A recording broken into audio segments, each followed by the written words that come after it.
এটা ছিল আমাদের ফার্স্ট ডে তারাপীঠের। তো দেখো হাঁসগুলো কি সুন্দর সারিবদ্ধ হয়ে তার যে যার মানে জায়গাতে চলে যাচ্ছে সারাদিন ঘুরে খেয়ে দেয়ে। তো এদেরকে দেখে খুব কষ্ট লাগছে, এরা এই জলটাতে থাকতো, তো সেই জলটা এখন পাচ্ছে না বেশ কিছুদিন ধরে। তো চলো তোমাদের একটা অদ্ভুত জিনিস, অদ্ভুত না সত্যিকারের ঘটনাই তোমাদেরকে দেখাতে যাচ্ছি।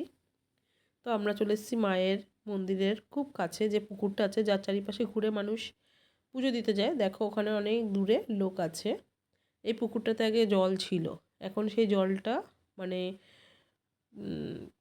সে কী বলে মেশিনের দ্বারায় জলটা ফেলে কাজ করা হচ্ছে, কিন্তু এই মিডিল পয়েন্টে জলটা কিছুতেই শুকোচ্ছে না। বলো কী আশ্চর্যজনক ঘটনা। তো এরপর আমরা পাড়ি দিচ্ছি সন্ধ্যাবেলায় শ্মশানে। আমি এত তারাপীঠে গেছি, এই দৃশ্য আমি কোনো দিন দেখিনি, তাই ভাবলাম একটু ক্যামেরাবন্দি করি, তোমাদের সাথেও শেয়ার করি।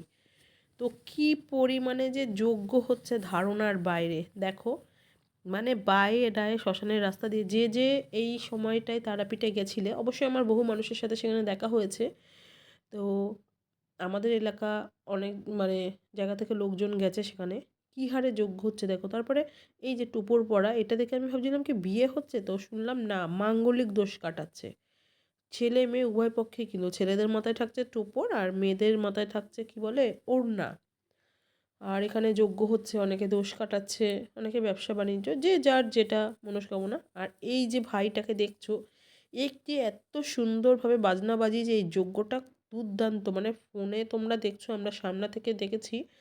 তো তোমাদের দাদাভাই খুশি হয়ে তাকে 101 টাকা দিয়েছিল। তোমাদের কেমন লাগলো জানাতে ভুলো না।